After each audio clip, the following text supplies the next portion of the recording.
নমস্কাৰ, মই ৰঞ্জন চৌধুৰী। 2021 প্ৰতিষ্ঠান বিৰোধী ঢৌ আছিলে আৰু 2026 কিন্তু তাতকৈ আৰু বহুত বেছি প্ৰতিষ্ঠান বিৰোধী ঢৌ।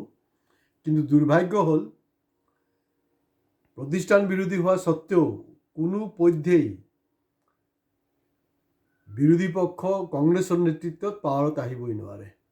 মানে আশে পাশে নাই, বহুত দূৰত। 2021 টেকনিকেলি ভুলটো ক'ত হৈছিলে? 2021 টেকনিকেল ভুলটো আছিলে বদৰুদ্দিন আজমলৰ লগত এলায়েন্স কৰাটো। সেইটো হ'লকে ডাঙৰ ব্লাণ্ডাৰ আছিলে। সেইটোৱে কি হ'ল, মানে বিজেপিক পলাৰাইজ কৰাৰ কাৰণে একদম ৰাস্তা ইজি কৰি দিলে। তেওঁ উজনি আৰু নামনি দুঠাইতে মানে আপোনাৰ ভাল প্ৰদৰ্শন কৰিলে। বহুতে ভাবি আছিল নে উজনিত কৰিব, নামনিত নকৰিব। নহয়, সমানে উজনি নামনি দুটাতে মানে একেবাৰে চুনামি আনিলে। 21 কৰিছিলে আপোনাৰ বদৰুদ্দিনৰ লগত।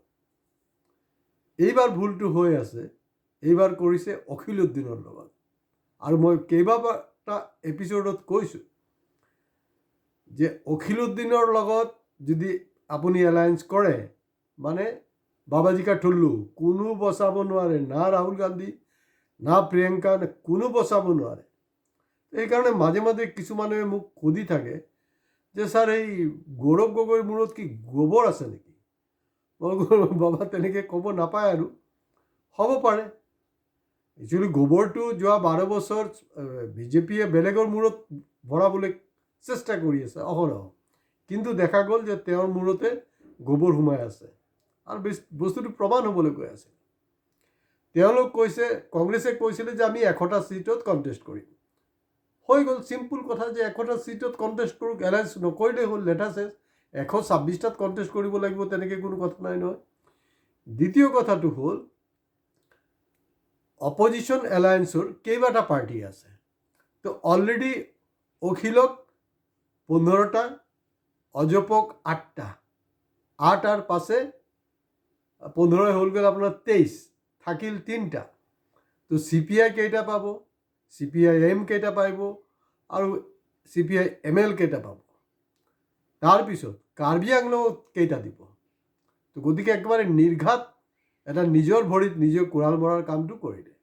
হয়, গৌৰৱ গগৈ জাতীয় ৰাজনীতিত বিশেষকৈ পাৰ্লামেণ্টত স্পীচ দিয়াৰ ক্ষেত্ৰত তেওঁ যথেষ্ট পাৰদৰ্শী, তাত কোনো সন্দেহ নাই। কিন্তু অসমৰ আজি কপতি কোনো ইছ্যু, যদি অসমৰ ঢেৰ ইছ্যু আছে, তেওঁ কিন্তু পাৰ্লামেণ্টত বলিষ্ঠভাৱে উত্থাপিত কৰিব পৰা নাই। এলায়েন্স নকৰিলে কংগ্ৰেছৰ বেনিফিটটো কি আছিলে? এলায়েন্স নকৰিলে কংগ্ৰেছৰ বেনিফিটটো হ'ল যে খুব সম্ভৱ হয়তো শিৱসাগৰতো আকৌ কংগ্ৰেছ জিকি গ'লে হয়, কিন্তু সেইটো ৰাস্তাটো খতম। এতিয়া অখিল আৰু এই আমাৰ লুৰিণ, তেওঁলোকে এলায়েন্সৰ কাৰণে কেলে ইমান তৎপৰ হৈ আছিলে? কাৰণ তেওঁলোকে জানে এলায়েন্স কৰিলে যদি নকৰে তেতিয়াহ'লে তেওঁলোকে নিজেই নিজিকে। এতিয়া অখিলে বিচাৰিছিলে 20টা। এতিয়া কষ্টটো প্ৰশ্ন হ'ল যে 20টাৰ পৰা 2টা জিকিবনে নাই? লুৰিণে বিচাৰিছিলে 15টা, পালে 8টা। কাৰণ লুৰিণ নিজে জিকিবনে নাই, সেইটোৱে এই সময়ৰ ডাঙৰ প্ৰশ্ন। গতিকে একদম মানে খালী ময়দান দি দিছে হিমন্ত বিশ্ব শৰ্মাৰ কাৰণে। আৰু হাগ্ৰামা মহিলাৰীৰ পৰা কিন্তু মই আগতেও কৈছোঁ, আগতেও গৌৰৱ গগৈক ক'ব বিচাৰিছোঁ যে হাগ্ৰামা মহিলাৰীৰ পৰা আপুনি ৰাজনীতিটো শিকক, যে ৰাজনীতি কেনেকৈ কৰিব লাগে। লাষ্ট ইলেকশ্যনত কোনোবাই হয়তো ক'ব পাৰে যে না এইটো সৰু ঠাই নহয়। লাষ্ট ইলেকশ্যনত UPPL পাৱাৰত আছিলে, এতিয়াতো অজপ আৰু সেই ৰাইজৰ দল কোনো পাৱাৰলেছ পালোঁ। এইবিলাকতো এনেই বকি আছে কাম।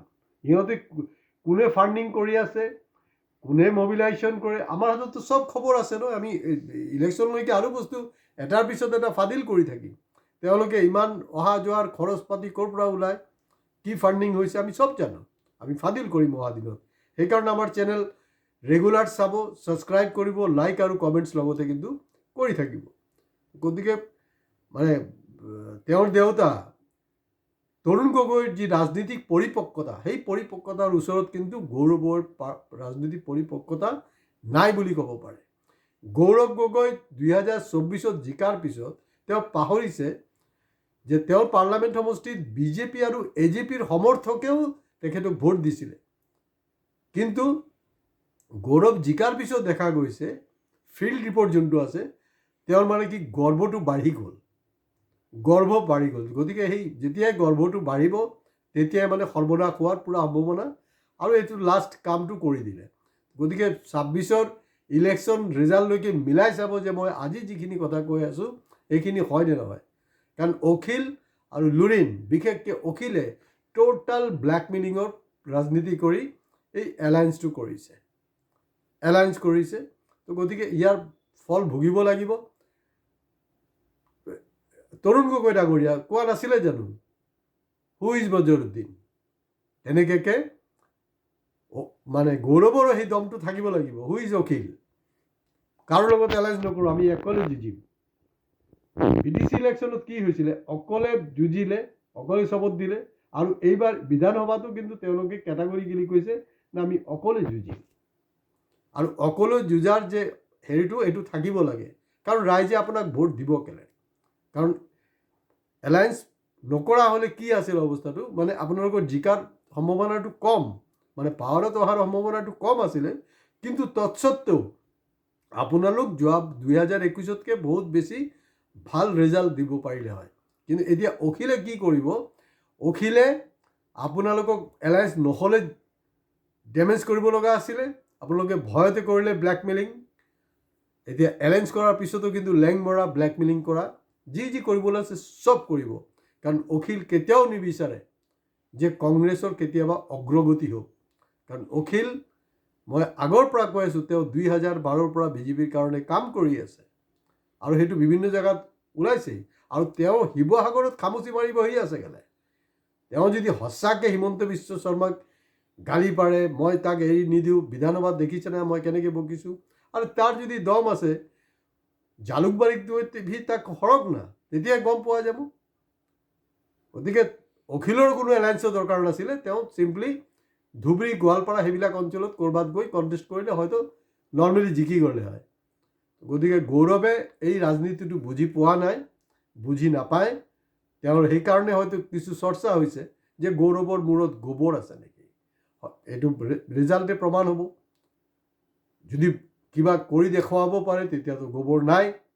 যদি আকৌ বাবাজিকা ঠুল্লু হৈ যায়, যোনটো হোৱাৰ সম্পূৰ্ণ সম্ভাৱনা আছে, তেতিয়া কিন্তু আপোনাৰ যে গোবৰ যে আছে গৌৰৱৰ মূৰত, সেইটো কিন্তু আকৌ এবাৰ প্ৰতিষ্ঠা হৈ যাব। তো গৌৰৱে আৰু বহুত ৰাজনীতি শিকিবলৈ আছে। কিছুমানে কৈছে তেওঁ নেকি লম্বা ৰেচৰ ঘোঁৰা। লম্বা ৰেচৰ ঘোঁৰা কিন্তু তৰুণ গগৈ আছিলে। মানুহটো বুঢ়া হৈ গ'ল, তাৰপিছত তেওঁক অসমত দায়িত্ব দিলে, 3বাৰকৈ মুখ্যমন্ত্ৰী হৈ দেখুৱাই দিলে তেওঁ কি কৰিছে, অসমৰ পৰিৱেশ কি আছিলে আৰু তেওঁ কি কৰিলে। তো গতিকে তেওঁ না দেউতাৰ পৰা শিকিছে, না অসমৰ ৰাজনীতি বুজি পায়। কাৰণ তেওঁৰ মাইণ্ডত যদি এতিয়ালৈকে মোটা মাছ, মাইকী মাছ এই কথা বতৰাবিলাকেই থাকে, তেতিয়াতো হৈ গ'ল। আৰু আজি ইয়াতে শেষ কৰিছোঁ, কিন্তু কমেণ্টছ কৰিব, ছাবস্ক্ৰাইব আপোনালোকে প্লিজ কৰিব। নমস্কাৰ।